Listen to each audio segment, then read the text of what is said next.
ritrovati, buona domenica ancora in nostra compagnia, la nostra edizione straordinaria anche oggi ci vi terrà compagnia fino alle 13:30, tanti ovviamente come sempre i temi sotto i nostri riflettori, le Covid, l'economia, la cronaca, anche lo sport, parleremo anche di sport con importanti risultati e poi questa giornata particolare perché come domenica scorsa il gruppo Media Nord-Est segue in una lunga diretta il ritorno della reliquia del Santo alla Basilica della Salute a Venezia. La settimana scorsa la festa di Sant'Antonio con la reliquia che dal 1652 non si spostava dalla Basilica della Salute a Venezia e che è rimasta in ostensione al Santo a Padova per una settimana, un evento storico che abbiamo raccontato in diretta e oggi, una settimana dopo, la reliquia dell'avambraccio del Santo che torna alla Salute di Venezia e lo fa con un percorso che stiamo appunto seguendo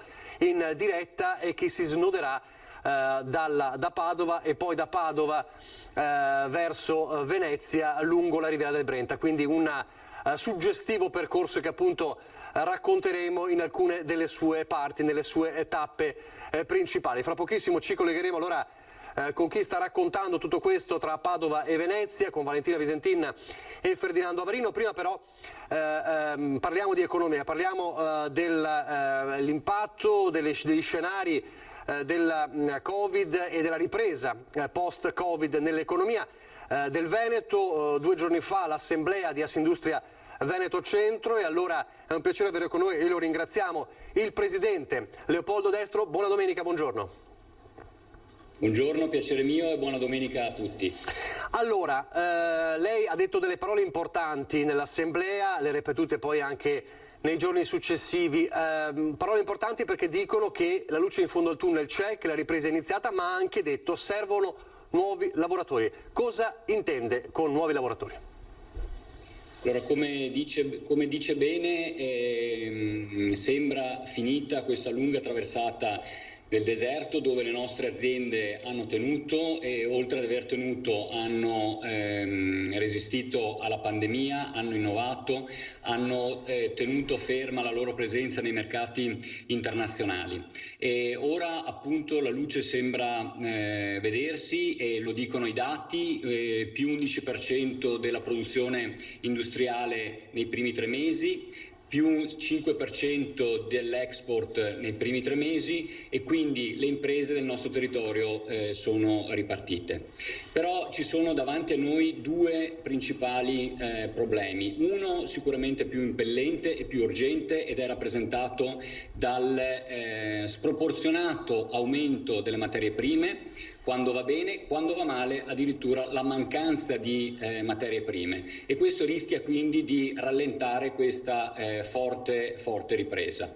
Il secondo tema importante è quello, e questo è un problema che ha una valenza più di medio-lungo periodo, però sul quale dobbiamo iniziare per forza ora a lavorare, è quello della reperibilità della manodopera, sia in termini di quantità, sia, come diceva lei, in termini di qualità, nel senso che la pandemia ce l'ha insegnato, le competenze cambiano e cambiano velocemente, quindi abbiamo bisogno di manodopera che sia al passo coi tempi e intendo sia la manodopera che sta arrivando, quella manodopera più giovane che esce dal mondo delle scuole con il quale noi abbiamo instaurato un grande rapporto per poter fare in modo che ci sia un matching forte tra quello che è la richiesta del mondo del lavoro e quello che va insegnato nel mondo delle scuole. E l'altro aspetto invece è quello che noi come associazione, noi come imprenditori dobbiamo invece lavorare su una formazione continua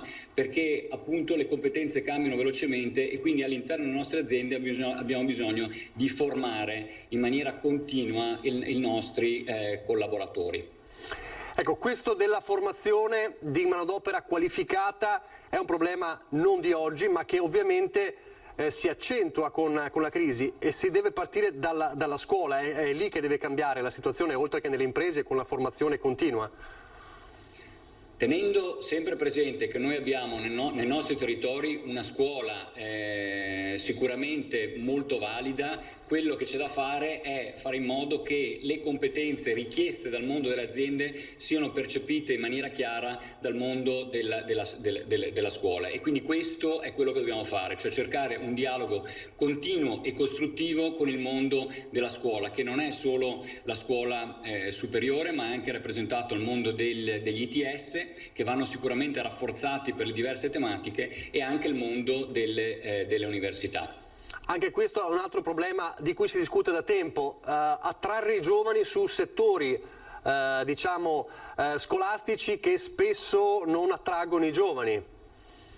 Ma noi adesso, con i numeri che le ricordavo prima, il nostro sistema produttivo offre posti di lavoro. Le nostre aziende devono essere aperte e sono aperte, e abbiamo modo di poter dialogare con il mondo appunto del lavoro, e le nostre aziende cercheranno sicuramente di fare la loro parte per essere attrattive, ma per essere attrattivi non c'è bisogno solo delle aziende, ma c'è bisogno di un territorio tutto che deve essere attrattivo, a partire quindi dal giusto equilibrio con il sociale che ci circonda, con le infrastrutture che devono essere delle infrastrutture veloci e non congestionate, dal mondo della cultura, dal mondo dello sport, e quindi questo deve risultare non un sistema manifatturiero attrattivo, ma deve essere un territorio tutto insieme attrattivo, anche perché le sfide del futuro non le fanno solo le aziende, ma le fanno tutti gli stakeholder del nostro territorio, tutti insieme, tutti uniti.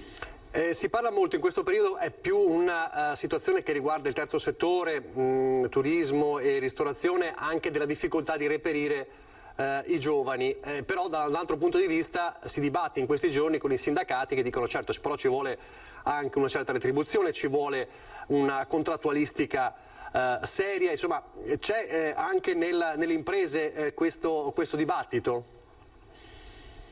Ma vede, io penso che col mondo del sindacato ci sia, almeno nel nostro territorio, un dialogo proficuo e costruttivo. Quindi se è un tema economico, io dico mettiamoci intorno a un tavolo e discutiamone, ma non vorrei che si fermasse solo a un tema economico. Io penso che il nostro sia un messaggio anche di cambiare le politiche attive del lavoro, che vanno però in contrasto di quelle che sono delle politiche in questo momento messe quantomeno in passato dal governo invece di sostegno ai lavoratori e ai cittadini, vedisi il reddito di cittadinanza, che chiaramente contrastano con il fatto che noi possiamo offrire invece proposte di lavoro e in maniera anche urgente. Ecco, lei ha parlato insomma della ripartenza. Le chiedo, visto che Assindustria Veneto Centro si occupa di due realtà importanti, Padova e Treviso, non lo so, domanda dall'uomo della strada, tra Padova e Treviso c'è una delle due province che sta ripartendo meglio? No, in realtà i dati che abbiamo noi danno una ripresa forte in entrambe le province, sia del mondo manifatturiero sia del mondo dei servizi, quindi tutte e due le province stanno performando bene.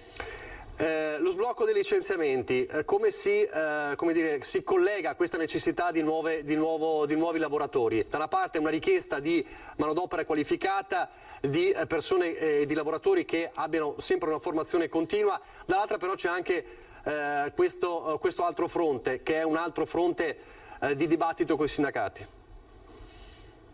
Lo ripeto e l'ho detto prima, io penso che il confronto vada affrontato intorno a un tavolo in maniera costruttiva. Noi, ribadisco, offriamo in questo momento posti di lavoro, il mercato è ripreso, le industrie hanno portafogli, ordini importanti, e quindi abbiamo bisogno di trovare personale sia in termini di quantità sia in termini di qualità. Quindi sediamoci, parliamo, ma bisogna avere le idee assolutamente chiare. Noi penso che ce le abbiamo, e quindi noi vogliamo costruire un dialogo positivo e costruttivo per fare in modo che le due esigenze possano matchare. Fra meno di un mese a Venezia il G7 dell'economia mondiale. Le richieste del territorio quali saranno ai big dell'economia e delle istituzioni a Venezia?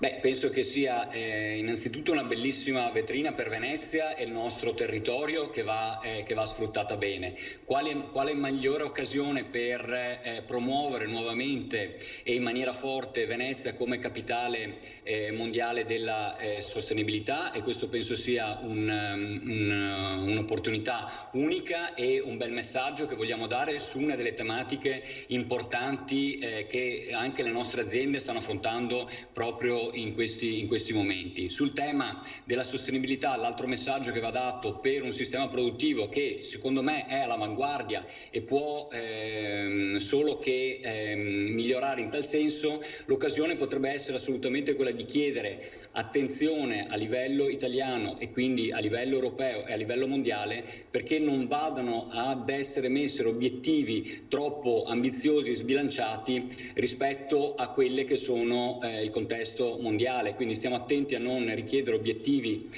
troppo ambiziosi per un sistema che in realtà già è molto avanti sul tema della sostenibilità e dell'ambiente. C'è qualcosa in particolare a cui fa riferimento di questi obiettivi troppo ambiziosi?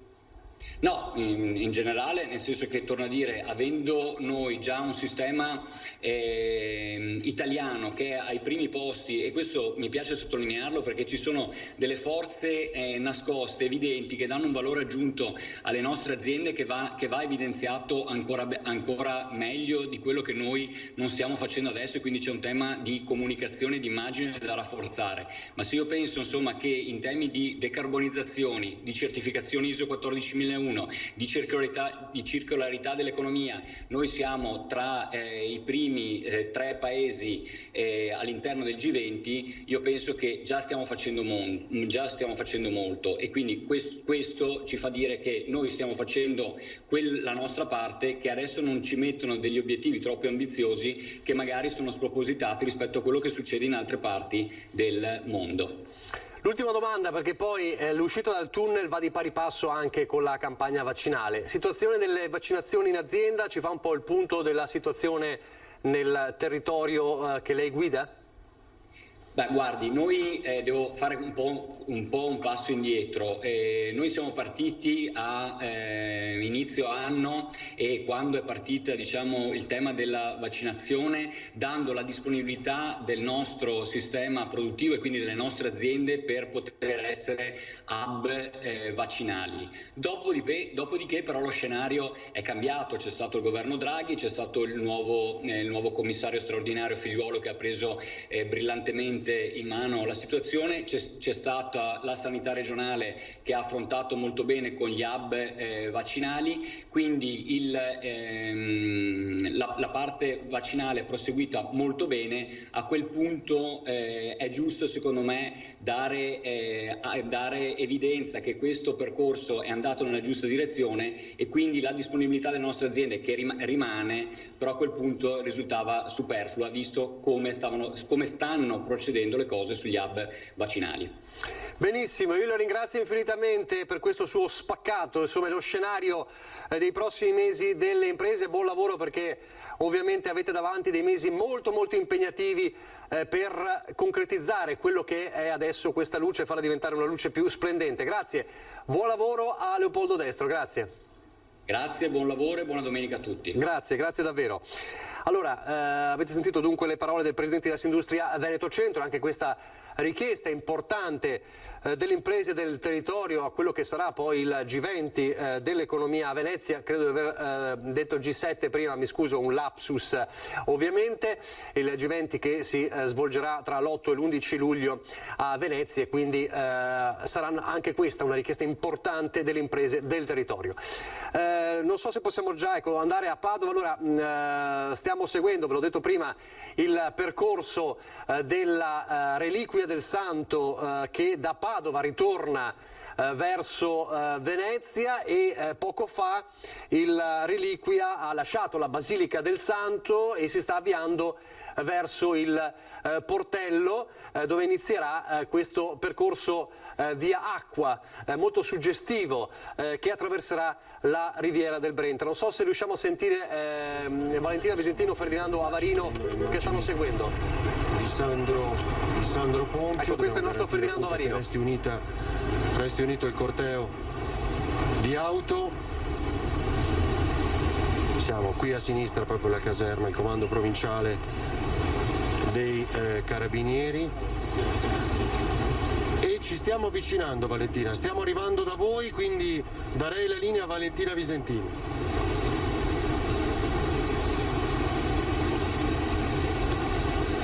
Siamo di nuovo al portello per raccontarvi l'attesa della reliquia, dell'arrivo della reliquia. Guardate laggiù quanti pellegrini, quanti fedeli. Le barche sono pronte, la diesona la vedete. Se riusciamo le facciamo fare anche l'alzata di remi.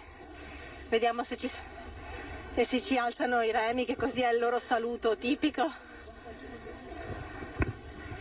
Vediamo un attimo se riusciamo a fare l'alzata di remi per salutare l'arrivo della Reliquia del Santo.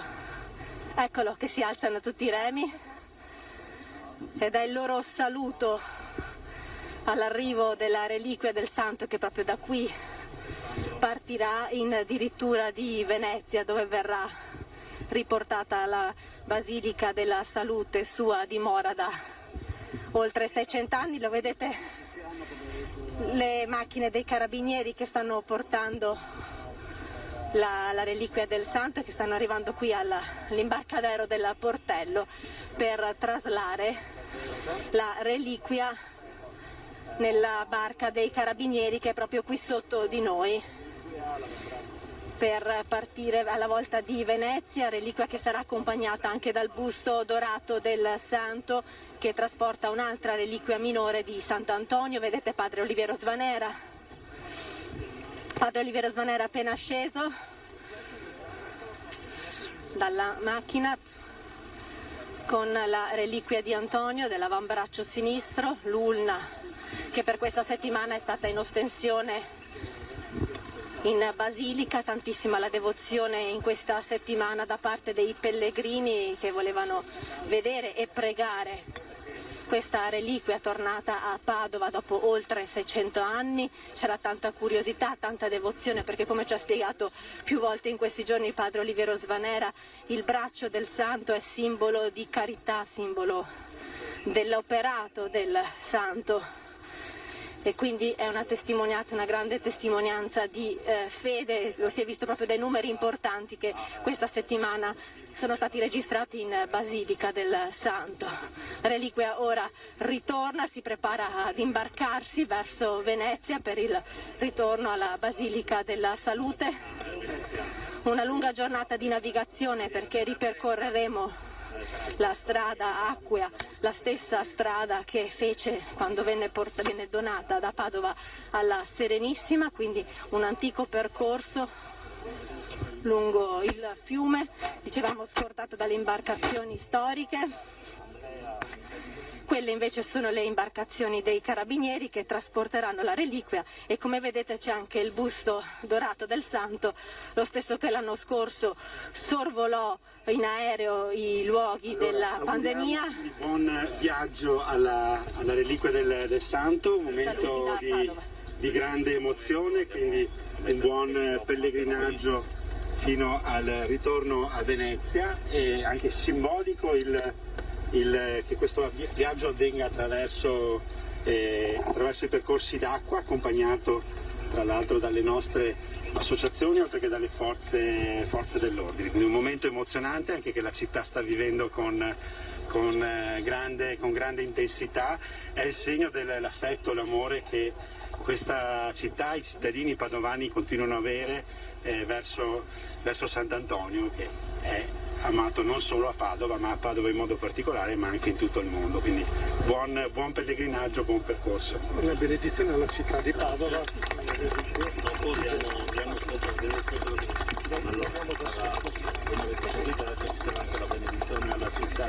Adesso, prima di partire, la benedizione alla città di Padova, prima di lasciare proprio qui l'imbarcadero del portello. Tra pochi istanti la benedizione che padre Svanero, e intanto sentite. Adesso cambio il zaino, che parla impossibile. Vai piano di cui si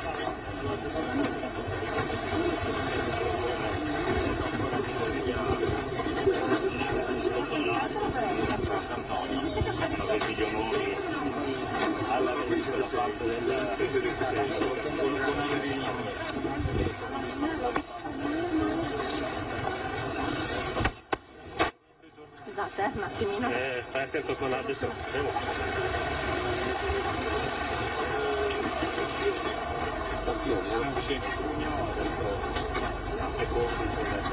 Adesso devo chiedere un momento,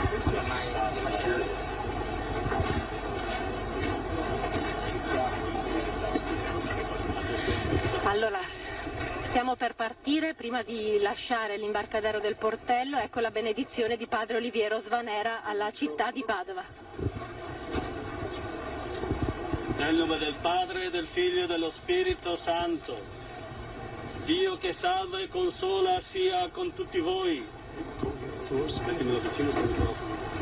Carissimi, all'inizio del nostro pellegrinaggio richiamiamo alla mente con quale animo abbiamo maturato questo proposito.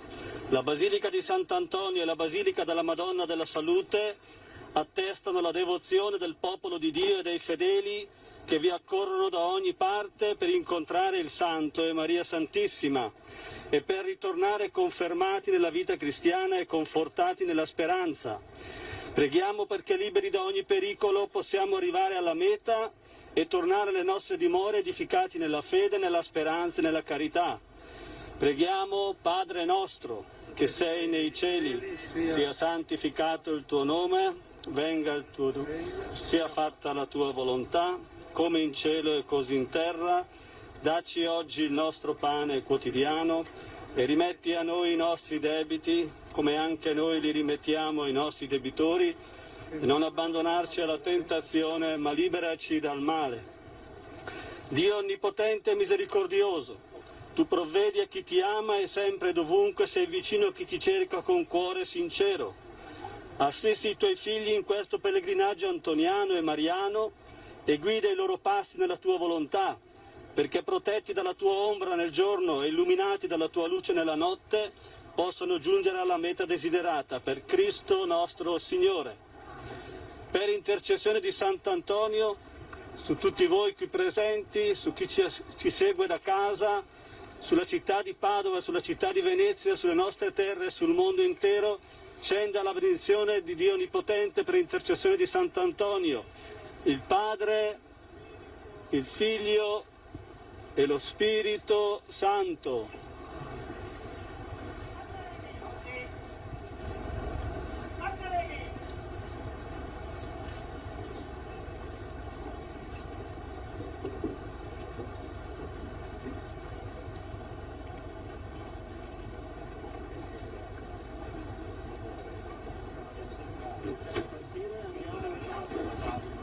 Possiamo partire, andiamo in pace. Ecco la partenza. Allora, il momento, dopo la benedizione davvero emozionante, la reliquia viene salutata da tantissimi pellegrini che stanno applaudendo dal ponte del portello. La reliquia adesso si è posizionata in barca.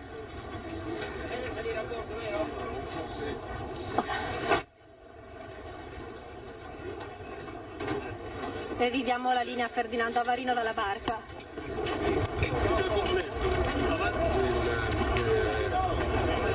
La partenza di Antonio da Padova con, vedete, anche un corteo acqueo che si è aggiunto, sono gli Amici del Piovego,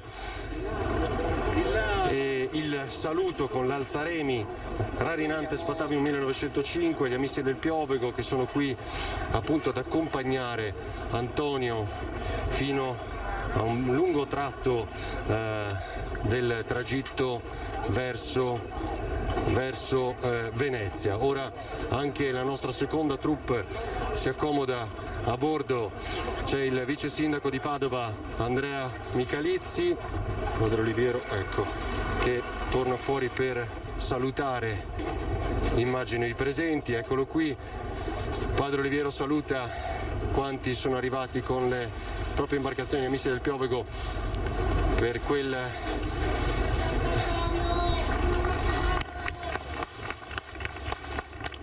ancora l'urlo, viva Sant'Antonio. Padre Oliviero, che emozione. Faccio fatica a trovare le parole in queste situazioni, veramente. Anche questa presenza degli Amici del Piovego, vedo qua i Vigili del Fuoco che tutti hanno voluto un po' accompagnare il santo e essere presenti. Questo è un grande momento, irripetibile. Grazie Sant'Antonio. Adesso sarà un lungo tragitto ovviamente fino ad arrivare a Venezia. Incontreremo tante comunità che saluteranno Antonio. Ma intanto vorrei far notare che abbiamo anche qui, questo forse non si è visto, non so se l'avete inquadrato. Quante persone? C'era anche un grande monumento, questo che vediamo qui davanti a noi, un grande monumento dedicato proprio al santo, e presumibilmente costruito proprio di sotto. C'è anche la Madonna, molto antica, col capitello ritrovato negli scavi, ad accomunare proprio il santo e Maria in questo pellegrinaggio.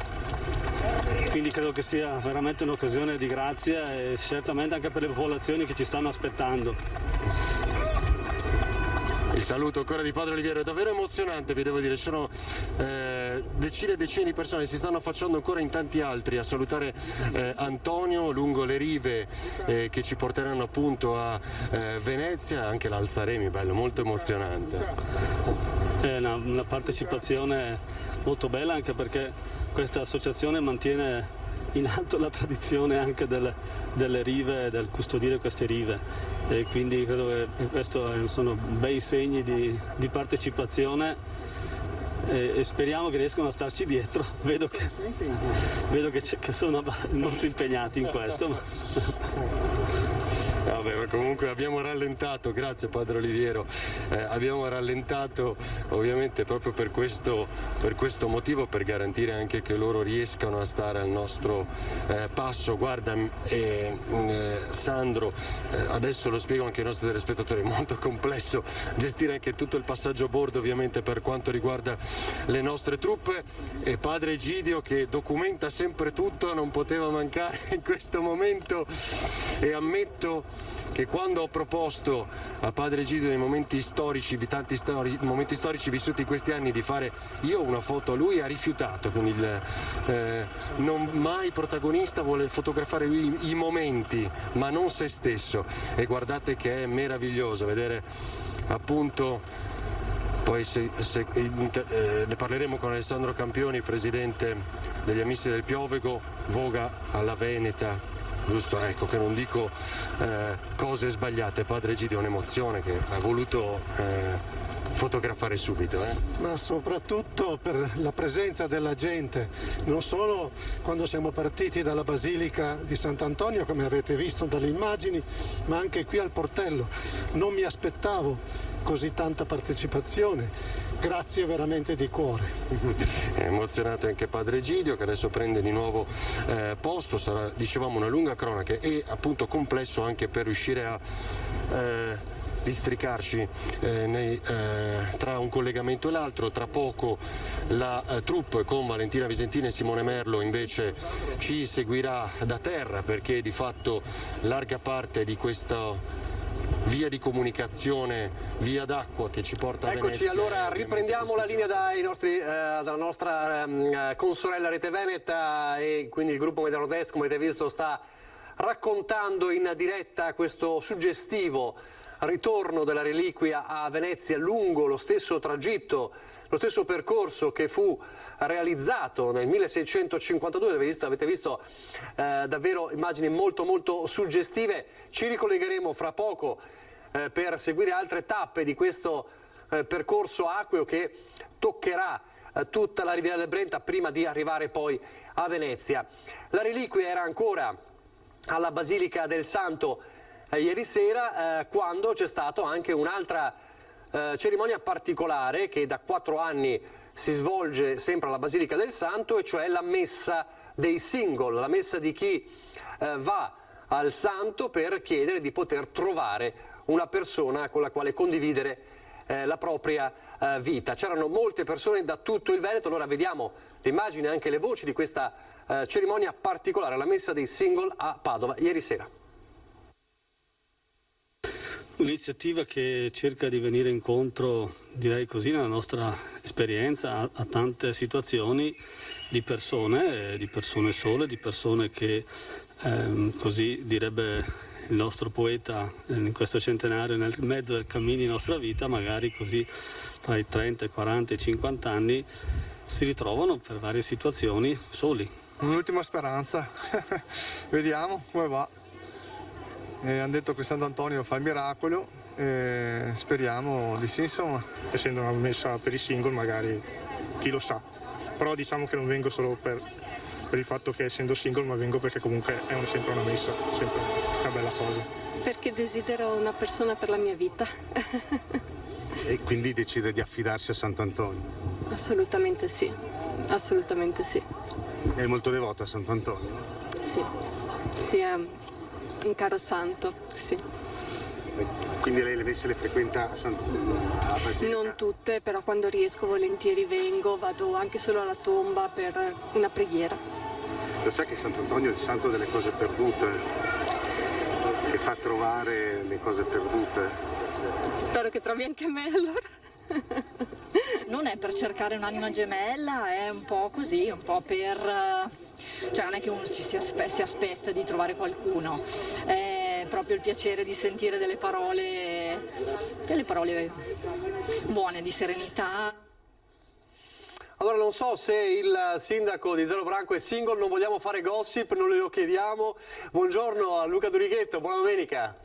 Buongiorno, buona domenica. No, guardi, sfatto subito il mito. Eccolo, quindi lei la sua anima gemella l'ha già trovata. Perfetto, benissimo, grazie per essere con noi, davvero.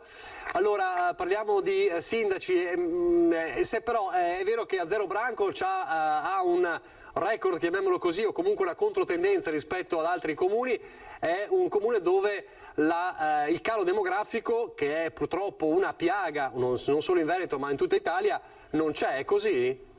Sì, guardi, le confermo quello che stava dicendo lei adesso. Noi abbiamo per fortuna un trend positivo sia per quanto riguarda i nuovi nati, quindi i figli dei residenti, che per quanto riguarda i nuovi residenti. Quindi abbiamo un aumento di popolazione che è dato da entrambi i fattori, ed è un'indicazione positiva, perché vuol dire che chi abita a Zero si trova bene e decide di stabilire non solo la propria dimora, ma anche di far crescere i propri figli qua a Zero Branco, e chi magari viene da altri paesi ritiene che Zero Branco possa essere un paese adatto per far crescere i propri figli. Ecco, ovviamente non è solo una questione di territorio o di ambiente, ma c'è anche la vostra azione di amministratori, insomma, ci sono delle attività particolari che voi predisponete per i giovani, le famiglie. Adesso parleremo anche del contributo per i centri estivi. Insomma, l'attenzione è importante soprattutto quando si parla di una piaga che appunto riguarda tutto il territorio. Sì, diciamo che negli anni, insomma, diciamo da 12 anni, quando c'è un'amministrazione della quale io ho fatto parte prima come assessore e adesso come sindaco, c'è sempre stata una grossa attenzione, tant'è che anche negli anni quelli un po' più bui, ci ricordiamo tutti, insomma, il governo Monti, quando si parlava di taglio della spesa pubblica, di necessità di efficientare la spesa pubblica, negli ambiti legati al sociale, alla scuola e alla famiglia non è stato tolto un centesimo, anzi semmai ne sono stati aggiunti, e anche nell'ambito della cultura. Questo probabilmente ha influito e influisce sicuramente sullo stile di vita dei nostri concittadini. Tenga conto le do un paio di dati così velocemente.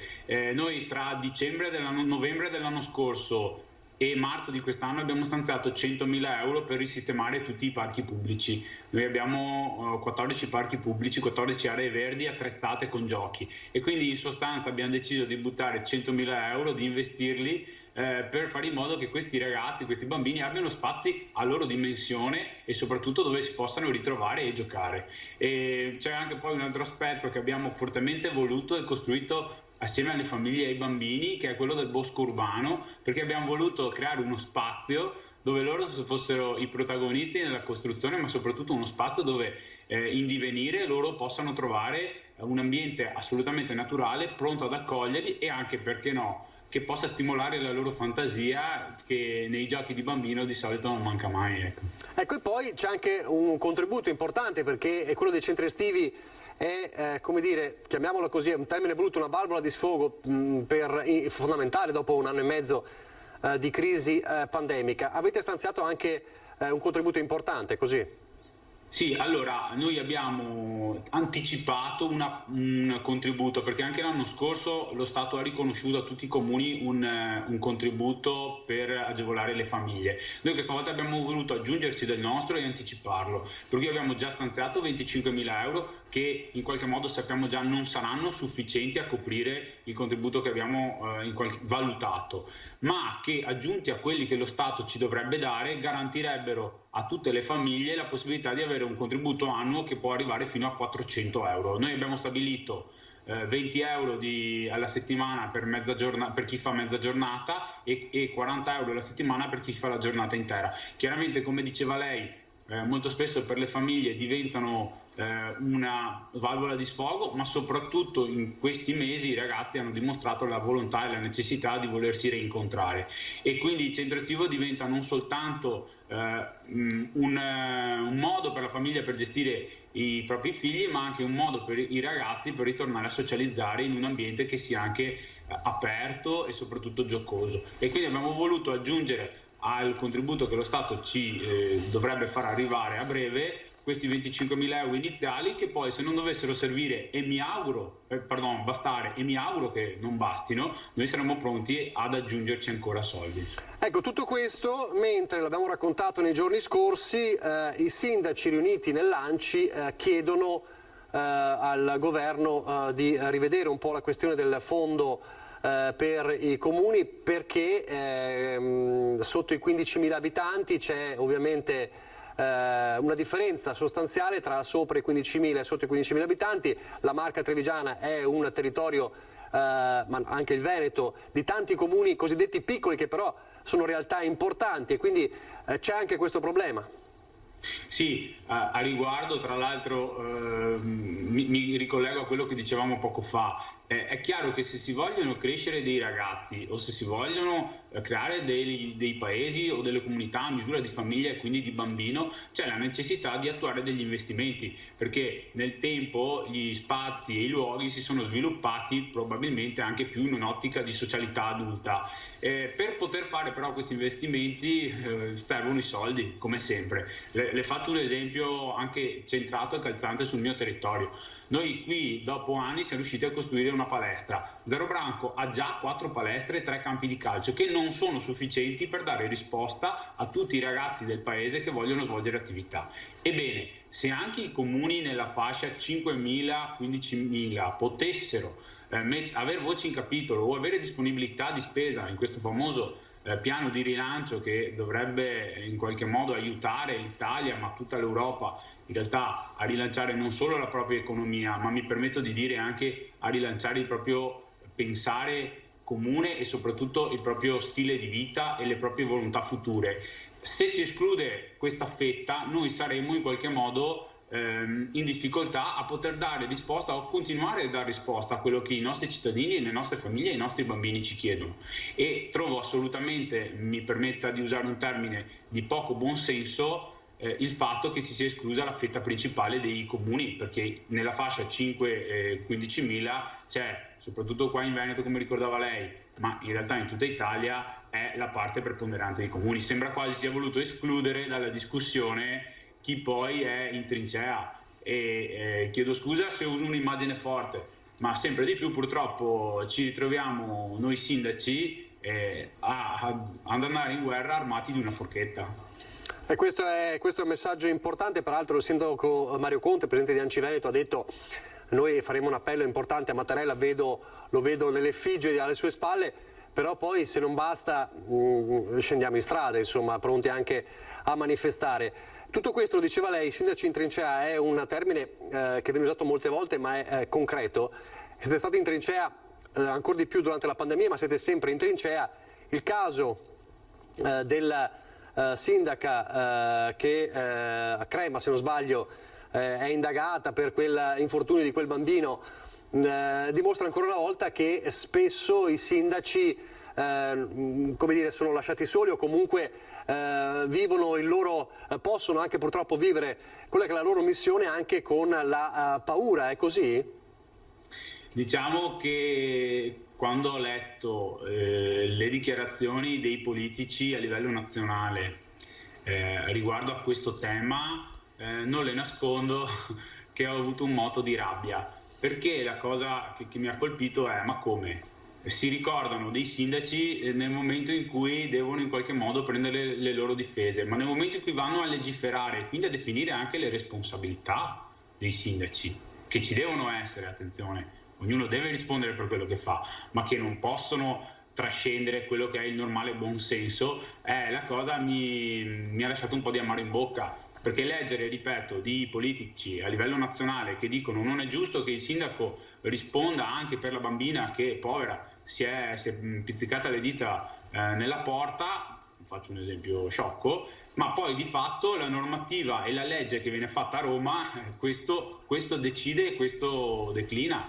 È questo passaggio che va assolutamente scorporato. Dopodiché probabilmente la necessità di mediazione ulteriore tra i sindaci o comunque le necessità dei territori, perché il sindaco rappresenta il territorio, non stiamo parlando di martiri, non stiamo parlando di persone particolarmente al di sopra della media, stiamo solo dicendo che un sindaco rappresenta il proprio territorio e deve avere la possibilità, il modo e anche la tranquillità di poterlo fare. Chiaro che quando uno si candida, soprattutto in questi anni, sa bene quali sono le sue responsabilità e sa bene che le sue responsabilità a volte prescindono anche dalle proprie possibilità di azione. Per non parlare poi di tutto il fronte social, minacce, cose insomma, che in questi mesi, in questi anni di sviluppo dei social è diventato purtroppo un'altra fonte di preoccupazione spesso per gli amministratori, ma dovremmo aprire un altro capitolo, non c'è più il tempo. Io ringrazio davvero il sindaco di Zero Branco, Luca Dorighetto, e buona domenica.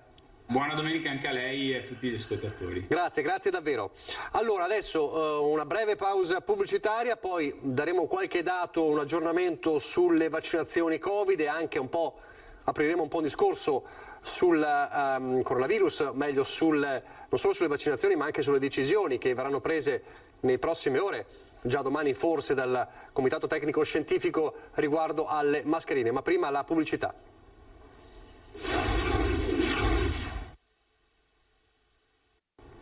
Rieccoci in diretta con la nostra edizione straordinaria. Fra poco ci ricolleghiamo con i nostri inviati lungo il percorso della reliquia di Antonio lungo la Riviera del Brenta. Ecco, lo vediamo in questo momento il percorso acqueo, siamo dalle parti della zona di Istra.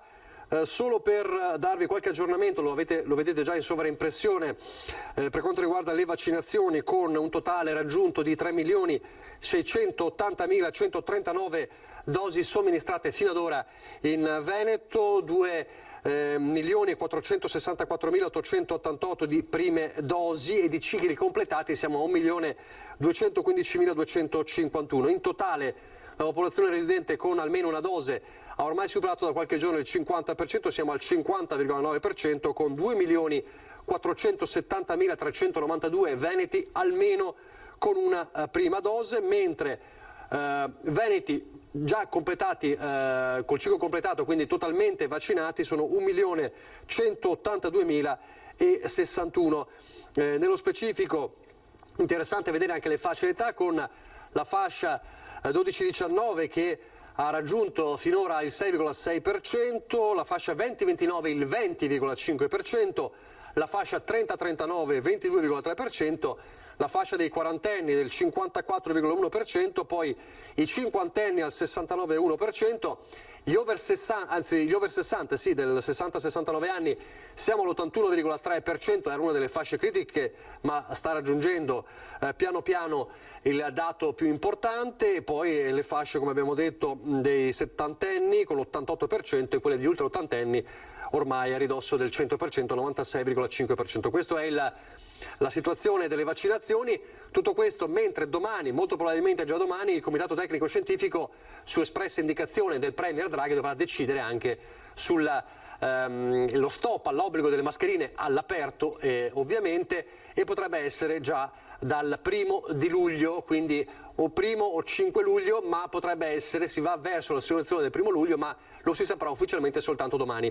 E sempre dal 1° luglio, altra decisione che attende l'ufficialità, dovrebbe anche essere data la possibilità alle discoteche di poter aprire anche per ballare, però sempre con l'obbligo del Green Pass. Ultimo aggiornamento sulla questione delle vaccinazioni riguarda quello che ha detto nelle scorse ore il commissario straordinario Figliuolo, che ha preannunciato meno dosi in arrivo di Pfizer nelle prossime settimane e quindi questo potrebbe rallentare a livello nazionale la campagna vaccinale. Come sapete, molto dipende non solo dall'organizzazione delle varie ULSS anche in Veneto, ma anche dall'arrivo dei vaccini. Lo conferma anche il direttore generale dell'ULSS 2 Marca Trevigiana, Francesco Benazzi, che nel prossimo servizio parla di questo, ma parla anche e soprattutto della questione vaccinazione eterologa o meno per gli under 60.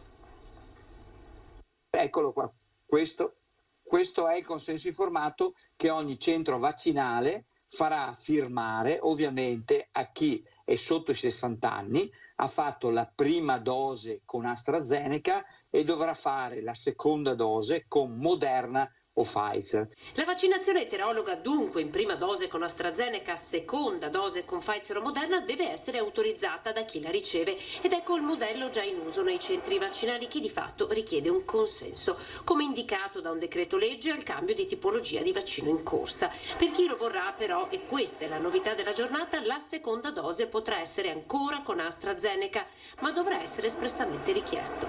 Purché il cittadino faccia la seconda dose, cioè che quindi si protegga totalmente, si immunizzi, diceva il CTS con la nuova nota, allora potete fare anche la seconda dose di AstraZeneca. Però io raccomando veramente a tutti di accettare quello che vi propongono i nostri medici vaccinatori, cioè di fare l'eterologa. Il direttore generale dell'ULSS 2 non ha dubbi nell'esortare i cittadini under 60 a scegliere la vaccinazione eterologa, in piena linea con CTS e governo. Noi dobbiamo avere il principio chiaramente della cautela, perché dobbiamo prevenire l'insorgenza di fenomeni dovuti, legati evidentemente sotto i 60 anni a problemi che abbiamo visto poteva portare AstraZeneca. Nessuna riorganizzazione dunque per le ULSS, ma solo tempi di vaccinazioni che potrebbero allungarsi un po'. L'anamnesi ora con il consenso spiegato e firmato porterà via più tempo. Nessuna sorpresa con questo doppio binario per la scelta. Gli sforzi per l'azienda sanitaria continuano a concentrarsi sui giovani che nel Trevigiano stanno rispondendo con entusiasmo. Con quelli prenotati fino ad oggi arriviamo oltre il 45%, 43-44%, quindi voglio dire un ottimo risultato. È chiaro che bisogna premere di più per portare a casa di più, però dobbiamo avere anche vaccini per avere la certezza di aprire ulteriori spazi per i giovani. Ed ecco, le considerazioni del dottor Benazzi sono quelle che dicevamo prima, mentre appunto il commissario straordinario Figliuolo parla di ritardi di Pfizer nelle prossime settimane. Adesso torniamo allora lungo il percorso del ritorno della reliquia del Santo a Venezia, lungo la riviera del Brenta. Ferdinando Avarino, ci ricolleghiamo con l'imbarcazione, con la reliquia che si sta dirigendo verso la zona di Stra. Andiamo. Perché qua è bellissimo, Ok, ce la dovremmo fare, dai. Vediamo se vediamo le immagini, ecco qui. Vediamo le immagini dall'interno del motoscafo.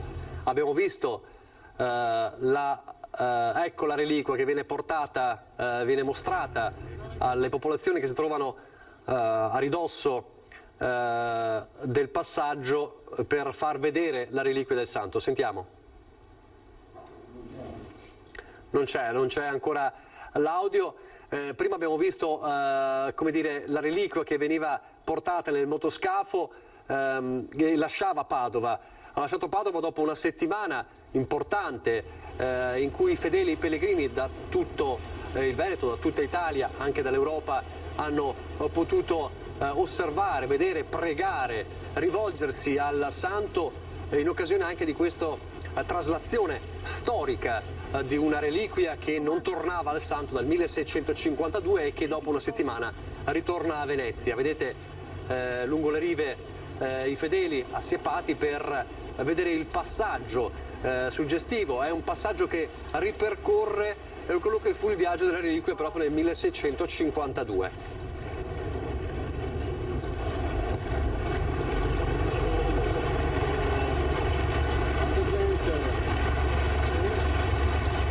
Per il cambio per le batterie, se volete, vedete se potete. Ecco, allora sentiamo qualche indicazione tecnica. Allora facciamo così, ci torniamo fra poco se non riusciamo ad avere in collegamento in questo momento e torniamo a parlare di lavoro. Abbiamo iniziato con il presidente della Assindustria Veneto Centro, Leopoldo Destro, parlando dei nuovi lavoratori che si attendono per la ripresa, e abbiamo affrontato anche il nodo della manodopera e dei lavoratori richiesti in queste settimane. Riguarda di più il terzo settore, riguarda di più la questione del turismo, il tema del turismo, il settore della ristorazione e del turismo, e un ennesimo appello di queste settimane è arrivato ieri dai titolari, dai gestori del più famoso parco acquatico di Jesolo, che hanno bisogno di lavoratori, non li trovano e lanciano quindi un nuovo appello. Sentite. Dopo un anno di stop causa Covid, il parco acquatico Caribe Bay a Jesolo è pronto a riaprire dal 1° luglio. Eppure, dichiara perplesso il titolare, non si trova personale per completare l'organico. Stiamo facendo molta fatica a trovare personale, noi siamo oltre 200 persone che vengono a lavorare tra ristorazione, gli scivoli, un po' tutto il parco, e sinceramente ci mancano ancora 40-50 persone che non riusciamo a trovare, non riusciamo a capire i motivi. E non vorrei mai che i ragazzi si adagiassero un po' sul fatto di queste agevolazioni che vengono da parte anche dello Stato, e forse è più conveniente stare a casa che neanche venire a lavorare. Spererei tanto che non fosse una cosa di questo tipo.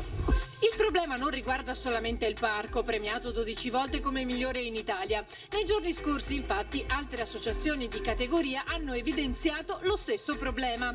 Nel caso del Caribe Bay, la richiesta è trasversale. Ci mancano persone nella ristorazione, ma ci mancano persone un po' in tutto il parco. Le uniche persone che noi riusciamo a avere sono dei ragazzi che vengono da altri paesi, ma perché sono degli artisti. Abbiamo 40-50 artisti che vengono da altri paesi. Per il resto siamo in sofferenza su qualsiasi situazione del parco, dalle biglietterie, ristorazione, scivoli, bagnini, eccetera. Pareschi lancia dunque un appello a chi volesse un impiego, sottolineando il rispetto del contratto. Noi abbiamo un badge, i ragazzi quando entrano passano il badge, fanno le loro 8 ore e 7 ore a seconda cos'è, e comunque se vanno fuori vengono pagati gli straordinari, hanno il loro giorno di riposo come è giusto che sia, e quindi poi è un bellissimo lavoro, si lavora nel divertimento, nella magia. Più bello di così, io se avessi 18 anni farei subito a lavorare qui. Allora adesso torniamo con i nostri inviati per il racconto del ritorno della reliquia a Venezia, la reliquia di Sant'Antonio, vediamo. Saluto anche i parroci.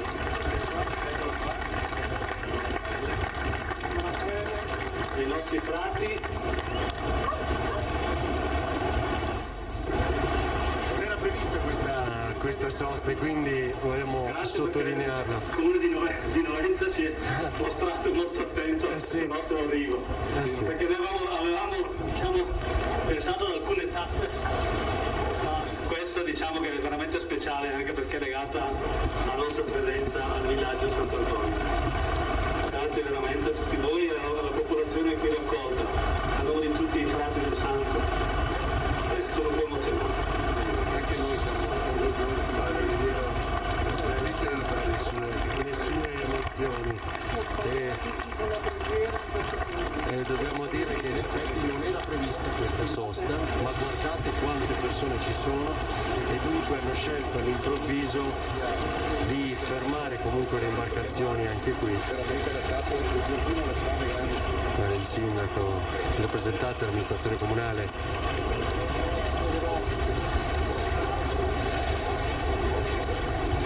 appunto la chiusa. Adesso siamo all'interno di una delle chiuse, perché se riesce a mostrare Sandro che sta inquadrando adesso i fiori, è l'omaggio dall'amministrazione comunale ed tanti presenti. Eccolo qua appunto, Padre Oliviero ringrazia per l'omaggio, per il saluto caloroso e poi soprattutto adesso, come vi dicevamo, entra in funzione, come vedete, gli uomini anche della protezione civile qui sul luogo, il sistema delle chiuse, perché siamo all'interno, quella dietro di noi si è chiusa già appunto, quindi ora siamo all'interno di questa sorta di laghetto adesso artificiale e quindi dobbiamo attendere che si abbassi adesso questo livello d'acqua, che è già più basso in effetti di quello che abbiamo fin qui solcato, perché si vede molto bene oltre questo manufatto in cemento armato, come vedete, che è la nostra riva più vicina. La differente livello si sta abbassando fino a raggiungere quello avanti a noi, per consentirci appunto di proseguire verso Venezia, con centinaia di persone qui a Navetta Padovana, davvero emozionante. Alessandro? È straordinario come ancora un principio fondamentalmente inventato da Leonardo da Vinci ancora tutt'oggi venga usato, infatti vengono dette conche vinciane appunto da quel principio.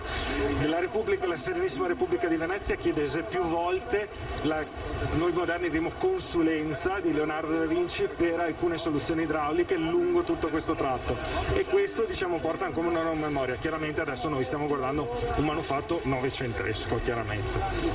Un sistema meccanizzato, però derivazione di Leonardo da Vinci.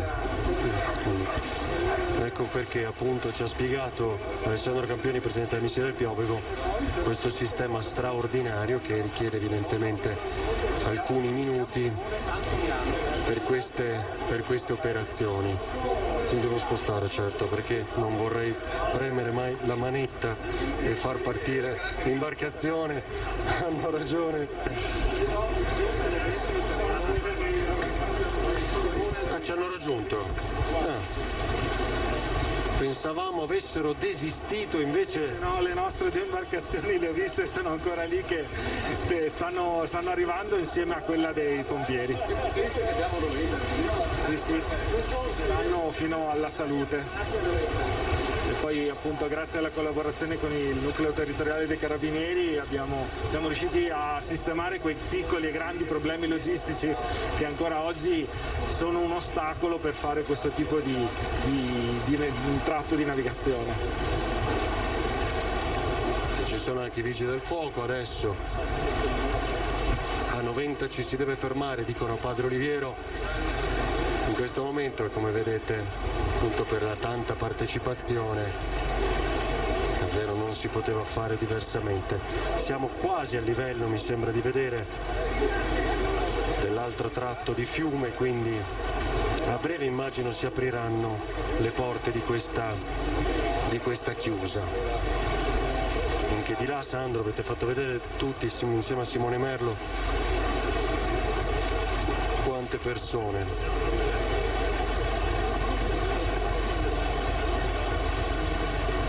Posso chiederle un commento velocissimo? L'emozione, ha detto, non ci si può non fermare a Noventa. Sì, non ci si può non fermare a Noventa, e Noventa era veramente desiderosa di dare la sua massima ospitalità e accoglienza a queste reliquie di Sant'Antonio, anche perché, come dicevo prima, insomma, c'è un legame fortissimo con le opere di bene che ha fatto il santo. Abbiamo avuto per una cinquantina d'anni il villaggio Sant'Antonio che operava come orfanatrofio, dopo si è tramutato in una struttura per le persone con disabilità, perciò sempre vicino alle persone che hanno bisogno. Noi ne siamo orgogliosi della sua presenza. Grazie davvero. Il lancio di un giglio addirittura da sopra, perché possa essere consegnato, immagino. Ed eccolo qui, la consegna del giglio lanciato dal ponte, quindi perché poi possa essere consegnato qui a Padre Oliviero e resti con noi a bordo dell'imbarcazione. Se rientrate facciamo un paio di ore di guida. Ecco qua, il passaggio. Colonnello Lupi chiede di potersi accomodare perché si faccia questo passaggio in piena sicurezza. Un saluto a tutti.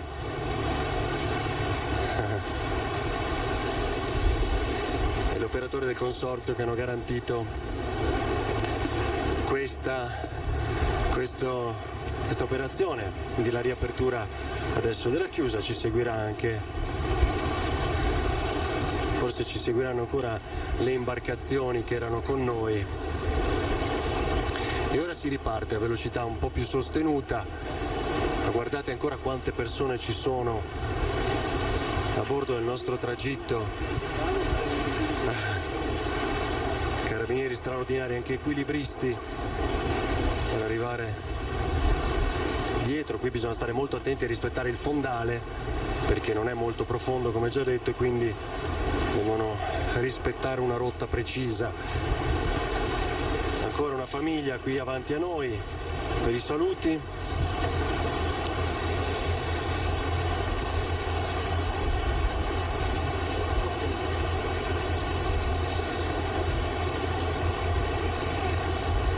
Il saluto.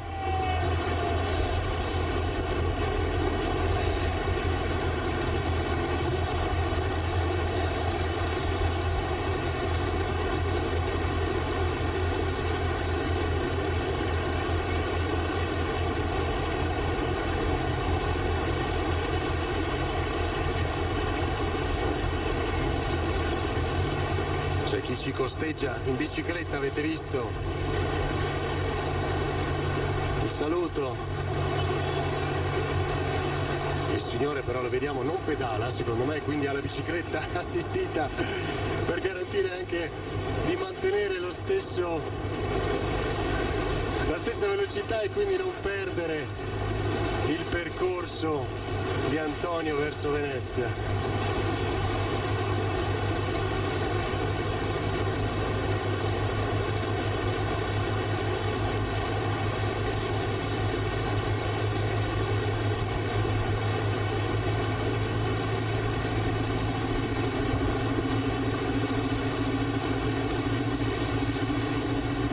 Alessandro, adesso dove ci dirigiamo? Buttandoci appunto nel naviglio interno del Brenta, lasciamo il Piovego. Ricordo che il Piovego è uno straordinario manufatto medievale del 1208 che è costruito dai padovani. Il tratto di fiume che abbiamo fatto fino ad adesso. Canale perché è artificiale, costruito dall'uomo, e quindi come si dice qui abbiamo sempre una forte antropizzazione e quindi una presenza umana da tempi molto remoti, e quindi tutte le canalizzazioni sono state cambiate, quindi è difficile parlare ormai di fiumi naturali, parliamo quasi sempre di canali che non sbagliamo mai, diciamo, è più semplice. Da qui vi dicevo, l'ultimo tratto di Piovego ci porterà alla chiusa di Stra e poi da lì ci getteremo nelle acque della Riviera del Brenta e cominceremo un altro viaggio, forse tra i più belli d'Europa, io mi sento di dire anche onestamente tra i più belli del mondo, perché è veramente un tragitto straordinario e anche in qualche maniera nei secoli costruito apposta perché lo fosse, cioè che fosse proprio un tragitto di divertimento. Nei secoli ha, come dire, perso la sua caratteristica più importante, che era quella dei commerci, ed è diventato un luogo invece di divertimenti, dove c'erano tutta una serie di proprietà dei patrizi veneziani che poi andremo a vedere però a occhio e li descriveremo proprio lì sul posto quando ci passiamo da anticipare. Villa Pisani, la Malcontenta, Foscari, Mocenigo, ce ne sono in quantità veramente, non le potremmo descrivere tutte chiaramente perché sono decine, però sono veramente dei manufatti architettonici straordinari dove è passata la storia, possiamo dire veramente, dentro, ed è una cosa veramente, un patrimonio che è legato all'acqua, di cui dovremmo veramente andare orgogliosi. Grazie Alessandro. Campioni, quindi ci stiamo avvicinando, come detto, a Stra dal canale, appunto, come ha precisato adesso, e più o meno per larga... Allora, abbiamo visto quest'altro passaggio della tappa del ritorno della reliquia di Sant'Antonio verso Venezia, quindi si sta dirigendo verso Stra, quindi la riviera del Brenta. Adesso invece torneremo fra poco a vedere questo suggestivo ritorno via acqua della reliquia del Santo. Parliamo di sport e lo facciamo con il presidente della De Longhi Treviso Basket, Paolo Vazzoler. Buongiorno, buona domenica. Buongiorno a tutti e buona domenica a tutti. Allora, fra poco vedremo anche poi le immagini, parlando di altri sport, della meravigliosa vittoria di ieri Breton Rugby del Rainbow Cup contro i sudafricani Bulls, ed è stata una partita davvero notevole perché il Benetton Rugby è riuscito davvero a vincere contro ogni pronostico, ma ne parleremo dopo. Sport vincente a Treviso, la vittoria della De Longhi, la vittoria stagionale della De Longhi è stata quella di alla prima vera stagione dopo il congelamento dell'anno scorso, la prima vera stagione in A, di raggiungere subito i playoff e di battagliare anche contro una squadra che poi ha vinto lo scudetto, con il senno di poi quella sconfitta, quell'eliminazione con la Virtus, diciamo, fa meno male. Se vuoi leggere fa meno male oppure inorgoglisce, visto quanto ha dichiarato lo stesso management di Virtus Bologna, che ha detto che la partita più sofferta è stata quella con noi. In effetti siamo gli unici ad avere portati supplementare. Sapevamo che era dura, sapevamo che cambia il passo, cambia il ritmo, cambia la tensione durante i playoff. Per alcuni dei nostri ragazzi era la prima volta in A1 di sicuro, ma anche in generale. È stato bello vederli giocare, è stato bello il momento finale con una standing ovation reciproca fra quei pochi spettatori che c'erano e i giocatori in campo. Una forma di rispetto nella coscienza di aver fatto le cose per bene durante tutta la stagione. Ecco, tiriamo le fila di questa stagione. Una stagione partita con la voglia di far vedere finalmente, dopo i problemi dell'anno scorso della pandemia, di poter essere all'altezza della Serie A. Si è stati ampiamente all'altezza della Serie A, i playoff, insomma, un voto a questa stagione della squadra. Sicuramente da 8, perché l'eccellenza ce l'ha 10 solo chi vince, per cui 8 di sicuro, 2 perché mancavano i tifosi, 2 perché non è stata festa fino in fondo, 2 perché noi siamo l'interezza del palazzo, siamo l'interezza di quei 10 giocatori che sono in campo, 12, lo staff tecnico e più di 5.000 in tribuna. Ecco, questo buco è come aver partecipato a una festa ma mancava il tuo migliore amico, mancavano i tifosi. Per cui 2 alla stagione in termini di logistica e 8 di sicuro in termini di eccellenza tecnica, risultati e di impegno soprattutto. È un 2 che secondo lei potrebbe migliorare nella prossima stagione? Poi facciamo un collegamento con il Ministro della Sanità, con Draghi, con chiunque adesso comanda, vedendo anche che l'Inghilterra, che sembrava fuori dai guai con la gente di nuovo a fare picnic a Covent Garden o nei parchi pubblici di Londra, adesso che è terrorizzata dalle varianti. Siamo in estate, anche l'anno scorso ti ricordo che in estate furono aperte un po' le catarrate dei flussi, della gestione delle persone. Abbiamo cominciato la stagione a settembre con 700 persone, a ottobre erano 0. Me lo auguro, perché tutti noi stiamo lavorando per stare in sicurezza e soprattutto per riuscire a fare un campionato che ripeta almeno le gesta di quest'anno. Sarebbe un disastro non poterlo condividere col pubblico. Ripetere la stagione o fare un gradino ulteriore? Piedi per terra, sempre. Anche quest'anno siamo partiti con l'ipotesi di salvezza, sapendo che in realtà in cuor nostro volevamo arrivare ai playoff. Eravamo nel novero di quelle squadre che avrebbero potuto, giocando una stagione eccellente, arrivare a pelo ai playoff, e invece siamo arrivati con 2 giornate di anticipo al 6° posto. Sintesi, siamo stati la prima delle squadre normali, fra virgolette, non blasonate o con budget non astronomici. È stata una componente anche di fortuna, perché serve anche quella, è stata bravissima a gestire la pandemia e fortunati anche perché abbiamo avuto pochi casi interni e anche le pause del campionato non hanno impattato. Noi vogliamo fare sempre meglio, è un percorso, è un viaggio con il Treviso Basket. Finora abbiamo sempre mantenuto le promesse, non facendo proclami all'inizio ma arrivando con duro lavoro giorno per giorno, per cui mi dispiace ma ti dico salviamoci con dignità e orgoglio e poi regaliamoci soddisfazioni, che è la cosa migliore. Poi se vuoi faccio un proclama, andiamo a vincere lo scudetto, la gente venga, bisogna essere razionali nella vita e mi piace di più il ruolo di Davide contro Golia che Golia contro Davide. Certo, ovviamente, però mi permetta di non crederle proprio quando dice salviamoci. Io credo che insomma, però è chiaro che le scaramanzie eccetera eccetera le conosciamo bene. Due parole su David Logan, sul professore, che saluta dopo questa esperienza fantastica, davvero un giocatore che a De Longhi ha dato l'anima, il cuore ed è servito anche molto in questi anni. Sono le stesse con cui abbiamo salutato nel comunicato stampa, quelle che ho usato nella chiamata con lui per annunciargli che saremmo usciti col comunicato stampa, e a cui lui ha risposto con logorroico come sempre. Lo apprezzo moltissimo, ti ringrazio. Lui ha fatto 3 anni con noi, che è il suo record in carriera. Noi abbiamo preso da lui la professionalità, la cura del dettaglio, l'attenzione nella preparazione delle cose.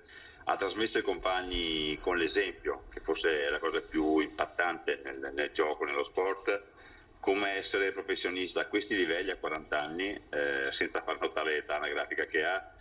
L'ha fatto con serietà e abbiamo preso molto da lui. Siamo sicuri che abbiamo reso anche a lui 3 anni di vita molto piacevoli. Era il momento di cominciare a rivedere anche gli asset, perché serve una fisicità molto diversa in A1 e abbiamo bisogno di dare forse un po' più peso alla squadra, peso fisico per la squadra, e continuare a prendere giocatori che possono incrementare il loro valore durante l'anno, cosa che ci ha portato ogni anno a migliorarci. Ecco, Logan credo che sia agli apici della sua carriera, ha giocato forse una stagione più belle, ma abbiamo avuto anche 3 pause durante l'anno scorso, veniva da una stagione con un campionato ridotto, quindi c'erano parecchi pericoli e abbiamo preferito in molta serenità da parte di entrambi lasciarci con il rispetto di tutto quello che abbiamo fatto assieme in questi 3 anni.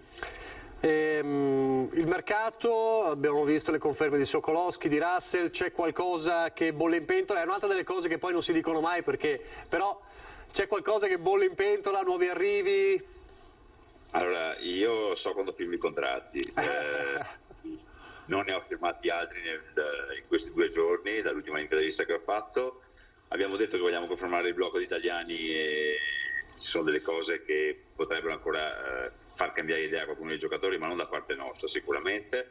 Stiamo anche chiacchierando a lungo con Mekovulu, che possiamo capire le sue volontà di volare, anche se stiamo dicendo che gli converrebbe forse un progressivo innalzamento di carriera attraverso il gioco con noi, e stiamo nel frattempo sondandone altri, per cui l'unica cosa che vi posso garantire è che non abbiamo nessuna fretta, perché primo ci sono dei atteggiamenti mentali di chi pensa che la pandemia non sia finita in termini di costing, secondo perché deve essere una selezione fatta in funzione anche degli altri giocatori, non puoi pigliarli e metterli assieme. L'anno scorso qualche squadra lo ha fatto e ha avuto grossissimi problemi. Noi siamo stati sempre bravini a matchare le personalità oltre che il talento tecnico dei giocatori, e così vogliamo proseguire.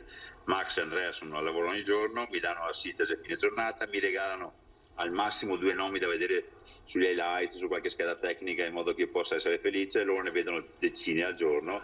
Speriamo che in queste selezioni nelle prossime settimane venga fuori qualche nome a completare la rosa. Attendiamo fiduciosi. Grazie Presidente della De Longhi Treviso Basket, Paolo Mazzoler, buona domenica e buon lavoro per le prossime settimane. Grazie ancora. Grazie davvero.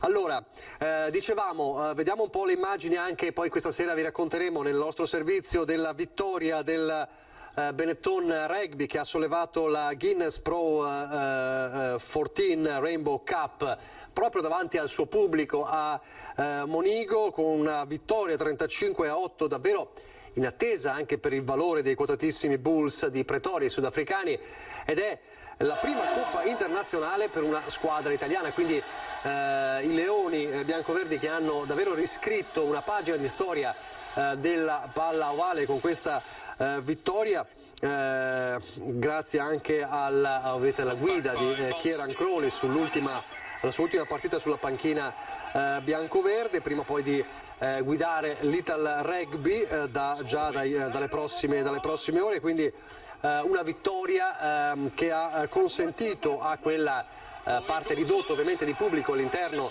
dello stadio di Monigo di poter festeggiare un traguardo importantissimo per il rugby, per lo sport italiano, veneto e trevigiano in particolare. Torniamo fra pochissimo a vedere il percorso della reliquia del Santo verso Venezia, ma prima la pubblicità.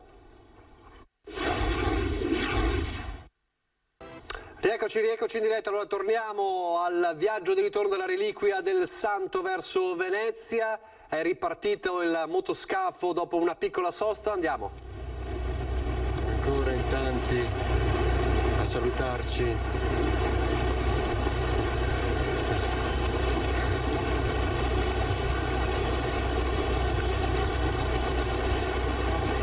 Adesso Alessandro ci stiamo avvicinando, sì, un altro po'. Sì, beh, qui siamo su, questo è un ponte, un manufatto moderno, novecentesco, e praticamente ci stiamo avvicinando a uno dei pezzi salienti della Riviera del Brenta, perché stiamo entrando a Stra e quindi a Villa Pisani. Tra poco, dietro la curva la vedremo, è un manufatto straordinario, fatto appunto dal Doge Pisani, il 114° per la precisione, ed è uno dei più straordinari monumenti italiani, e vorrei ricordare solo, tra le altre cose, che è stato il luogo del primo incontro tra Mussolini e Hitler, però sono passate decine di personaggi storici, Napoleone, tra cui Napoleone, ma non solo politici, anche artisti, letterati, grandi filosofi, hanno potuto passare da queste parti. Ricordiamo, per esempio, mi piace sempre ricordare il viaggio in Italia di Goethe, che è passato per andare da Padova a Venezia attraverso appunto questo straordinario passaggio. Quindi com'è, Alessandro, perdonami, la sosta mi pare che adesso... La sosta qui c'è di qualche minuto appunto per incontrare la comunità, per accogliere il saluto delle autorità, del sindaco, del parroco e della gente qui a Stra. Ecco, qui faremo anche un momento di preghiera, e una speciale benedizione per tutte le comunità cristiane e per tutte le comunità qui della Riviera. Ecco, si può guardare, penso che le immagini parlino da sé.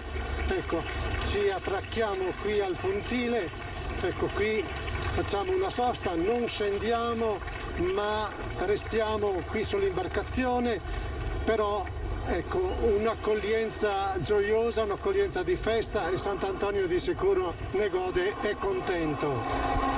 Anche Simone Merlo e Valentina Visentin sono qui appunto per raccontare questo momento.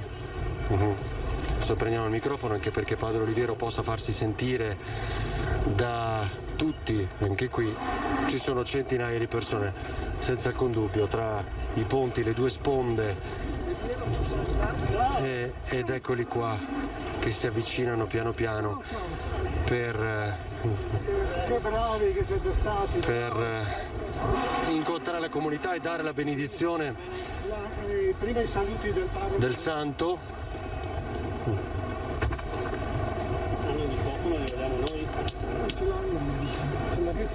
Il santo, grazie, ecco la staffetta, perché noi dobbiamo riuscire a garantire una messa in onda per l'intera giornata e non è semplice. Il microfono, vai tu.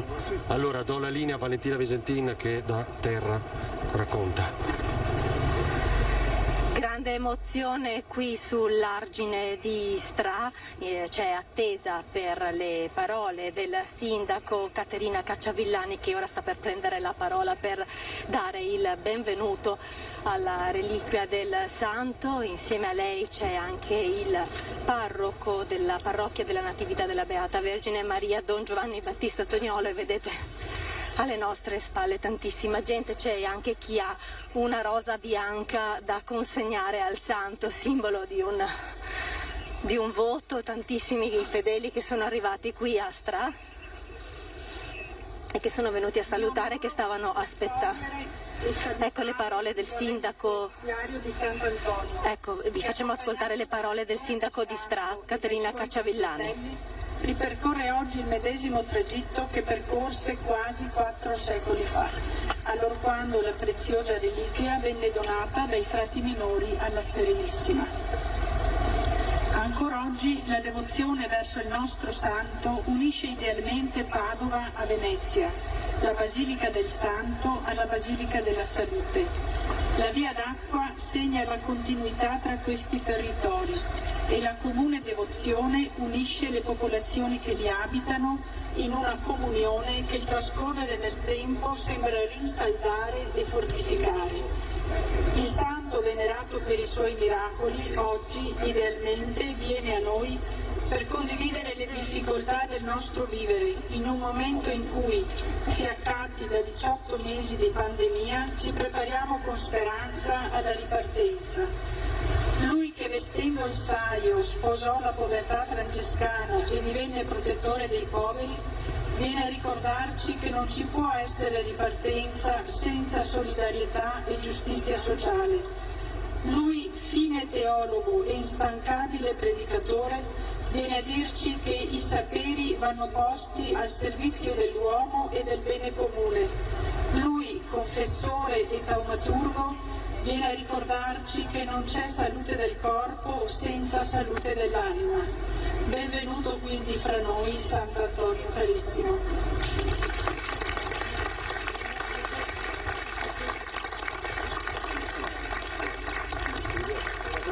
Del sindaco di Stra, quindi è arrivato adesso nella provincia di Venezia. Noi ci fermiamo qui mentre il percorso, il viaggio, il racconto di questa giornata importante di fede, di festa prosegue su Rete Veneta per tutto il giorno. Ci fermiamo qui, questa sera vi racconteremo però nei nostri servizi del telegiornale a partire dalle 19:30 anche questa giornata importante. Vi lascio il meteo, arrivederci.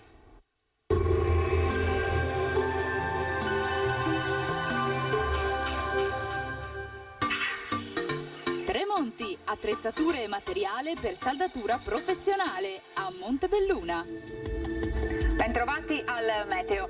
Protagonista del weekend sarà sempre l'anticiclone africano, sole e caldo ovunque ma con qualche disturbo. Il dettaglio di domenica 20 giugno. Sul Veneto situazione tutto sommato tranquilla, lo vediamo con un ampio soleggiamento e cielo al massimo poco nuvoloso. Nelle ore pomeridiane qualche temporale sui rilievi che localmente potrebbe estendersi fin verso le pianure limitrofe. Temperature roventi, minime tra 19 e 24 gradi, valori massimi compresi invece tra i 29 e i 35 gradi. Ci spostiamo ora sul Friuli Venezia Giulia, dove avremo poche novità, tanto sole ovunque, contesto qui più stabile, senza piogge degne di nota. Temperature minime tra 22 e 25 gradi, massime sui 32-35 gradi. Infine diamo uno sguardo alla situazione del Trentino Alto Adige, dove avremo un ampio soleggiamento al mattino, a partire dal pomeriggio qualche acquazzone invece a carattere sparso. Temperature minime intorno ai 19-21 gradi, massime sui 33-34 gradi. Dal meteo di Antena 3 per ora è tutto, arrivederci al prossimo aggiornamento.